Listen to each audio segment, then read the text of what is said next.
बिस्मिल्लाहिर्रहमानिर्रहीम। अस्सलाम वालेकुम। आज हम एक नए टॉपिक के साथ दोबारा हाजिर हुए हैं। देखते हैं कि कौन सा टॉपिक है आज हमारा। आज हम डी मॉर्गन्स लॉज के बारे में पढ़ेंगे। सेट के अंदर डी मॉर्गन्स लॉज जो हैं वो एक बहुत बेहतरीन टॉपिक है, अच्छा टॉपिक है। आज हम दोनों लॉज को प्रूव करना सीखेंगे।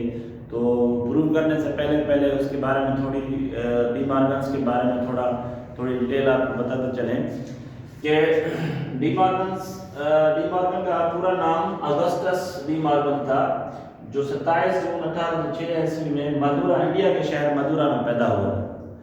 और उसके बाद द डेट ऑफ डेथ उसकी है मार्च 1871 लंदन इंग्लैंड में वो उसकी डेथ हो गई थी। Basically he was a British mathematician. तो बरतानिया में ये मैथमेटिशियन था।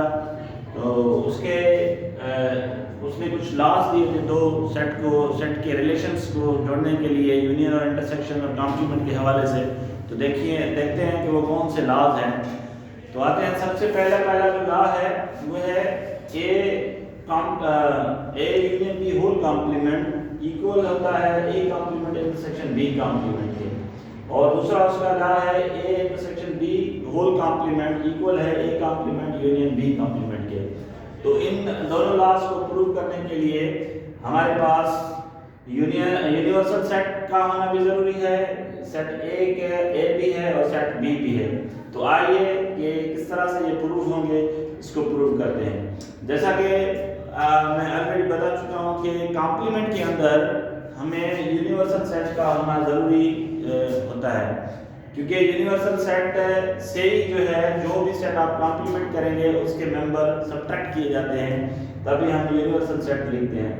तो यूनिवर्सल सेट के बारे में थोड़ा डेफिनेशन ये भी है कि universal set is called a super set. Means जितने भी दूसरे सेट होंगे वो सारे के सारे उसके सबसेट कहलाएंगे।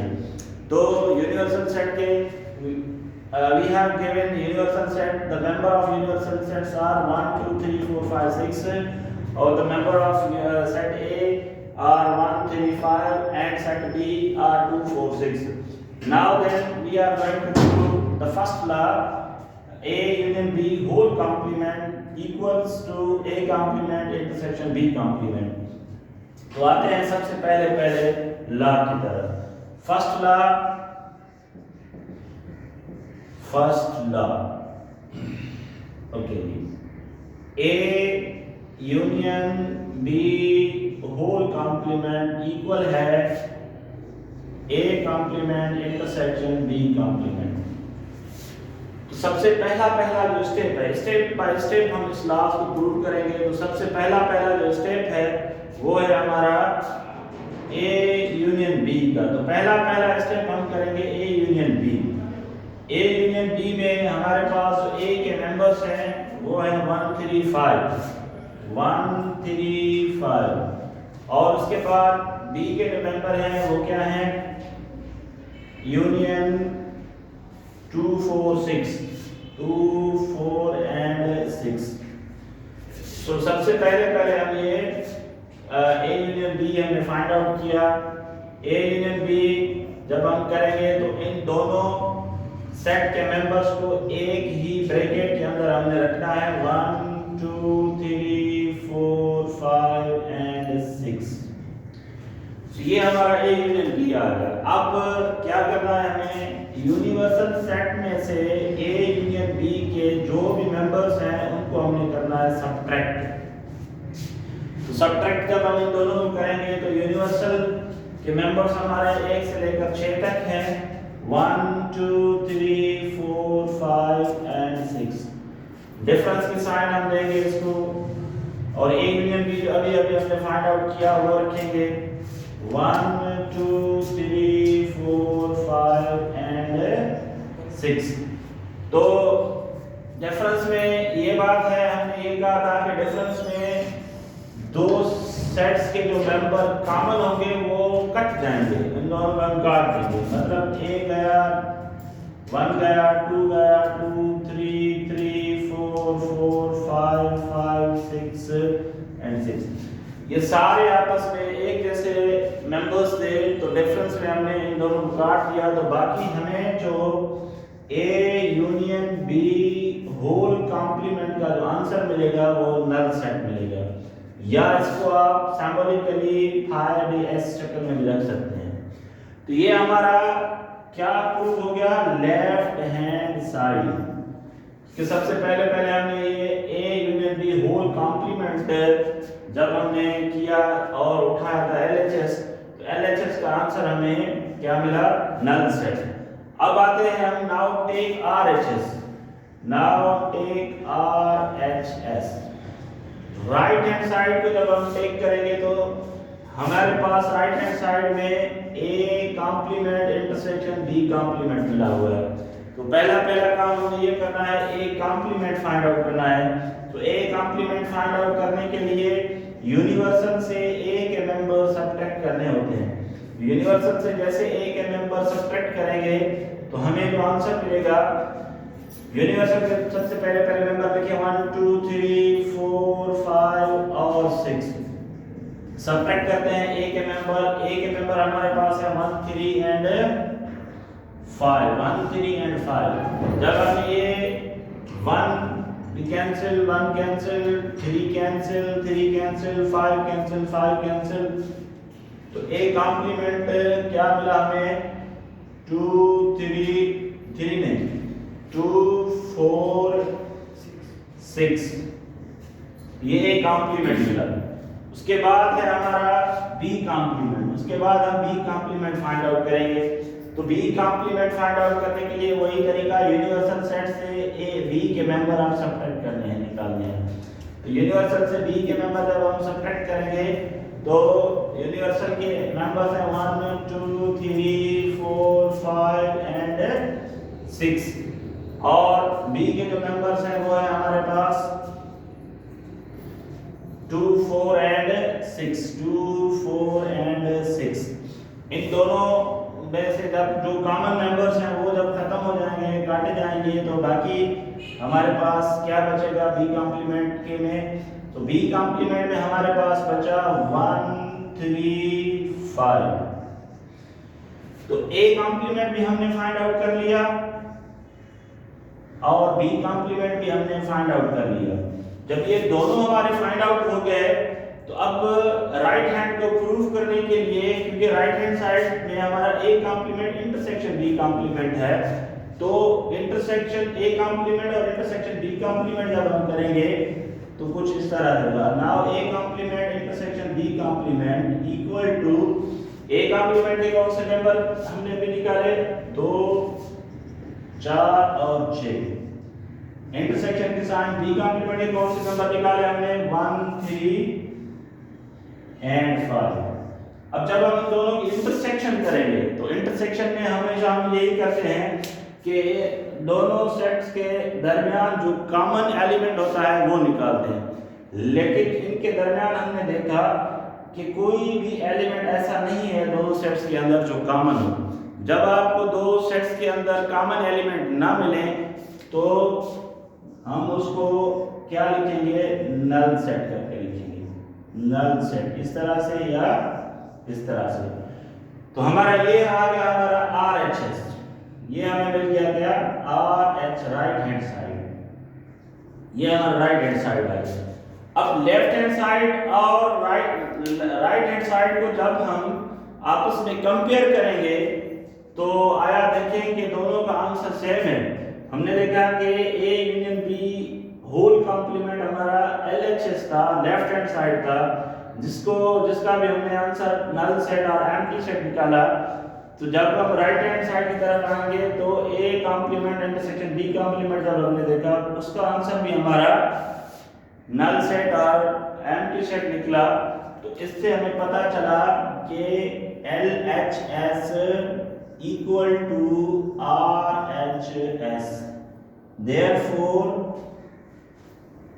first divergence law has been proved. Therefore, A union B whole complement equal to A complement intersection B complement, ये हमारा प्रूव हो गया।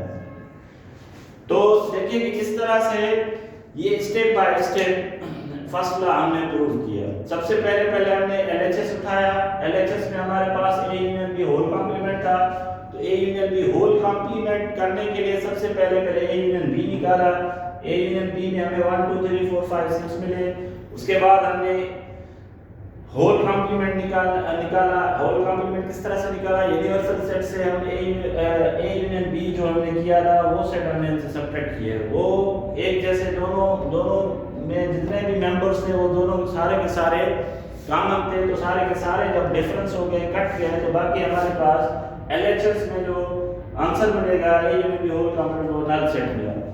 अब LHS के बाद हमने RHS उठाया। RHS में है A complement intersection B complement.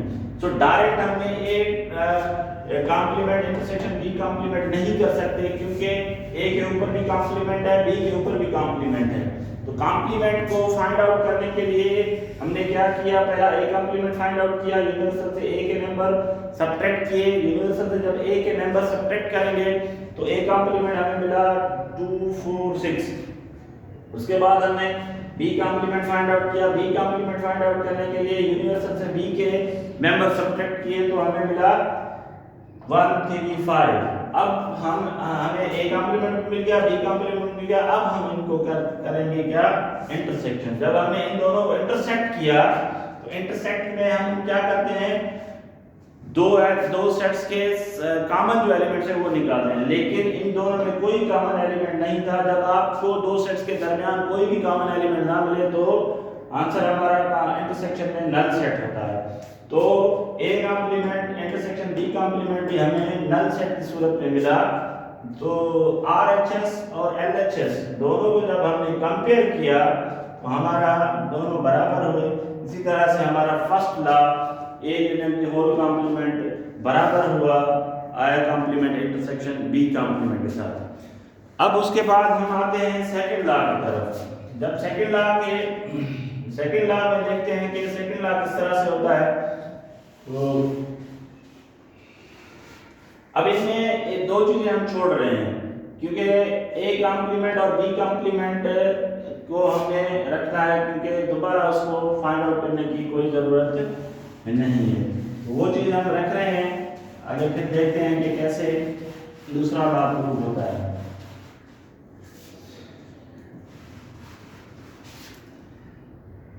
Okay, दूसरा लॉ है हमारे पास A intersection B whole complement equals to A complement union B complement. सबसे पहले हमने A intersection B take LHS। तो जब हम लेफ्ट हैंड साइड लेंगे तो पहला स्टेप हमारा ये है कि A इंटरसेक्शन B कॉम्प्लीमेंट करना है। A इंटरसेक्शन B कॉम्प्लीमेंट करने के लिए हमें A और B के एलिमेंट्स लिखने पड़ेंगे 1 3 5। A के एलिमेंट्स ये हैं, इंटरसेक्शन B के एलिमेंट्स में लिखने हैं 2 4 एंड 6।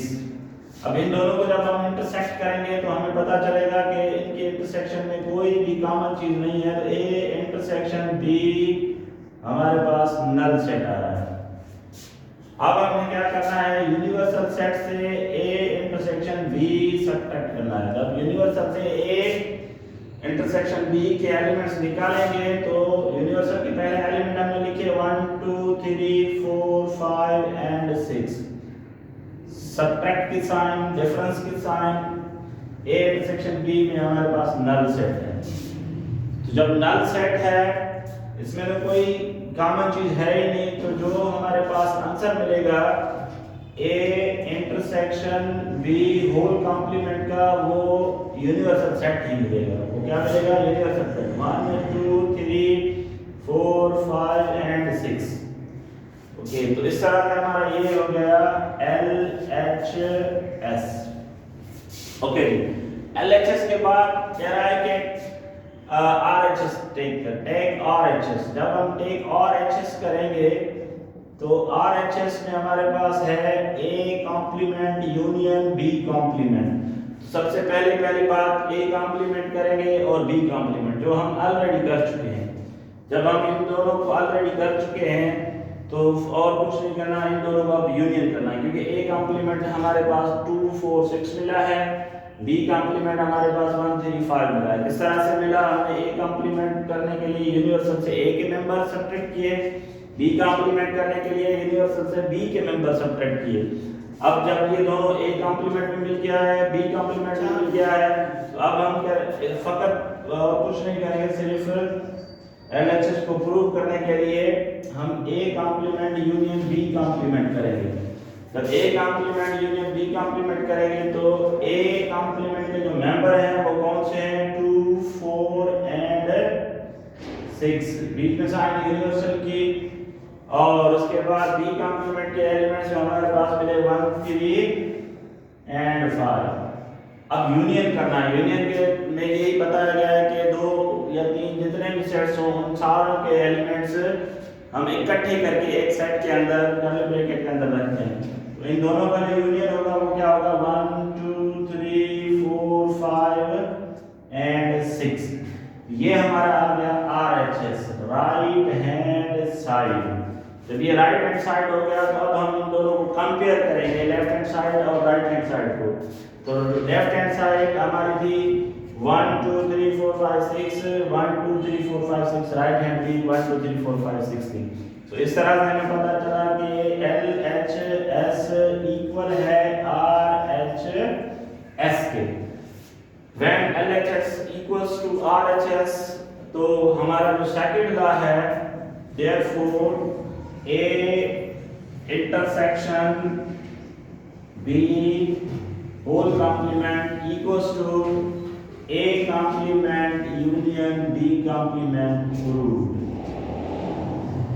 So इस तरह से हमने आज डी मॉर्गन्स लॉ के दोनों लॉज जो है स्टेप बाय स्टेप हमने सॉल्व कर लिए। सो उम्मीद करते हैं कि आपको ये वीडियो बहुत पसंद आई होगी। जिनके डी मॉर्गन्स लॉ के हवाले क्वेश्चंस होंगे वो सारे इस वीडियो के अंदर उम्मीद करता हूँ कि क्लियर हो जाएंगे। और जिन दोस्तों ने मेरा YouTube चैनल सब्सक्राइब नहीं किया उनसे गुजारिश है कि वो इस वीडियो को एंड तक देखें और चैनल को सब्सक्राइब करें, अपने दोस्तों के साथ शेयर करें ताकि और भी आपके लिए इंफॉर्मेटिव वीडियो हम बना सकें। मेहरबानी।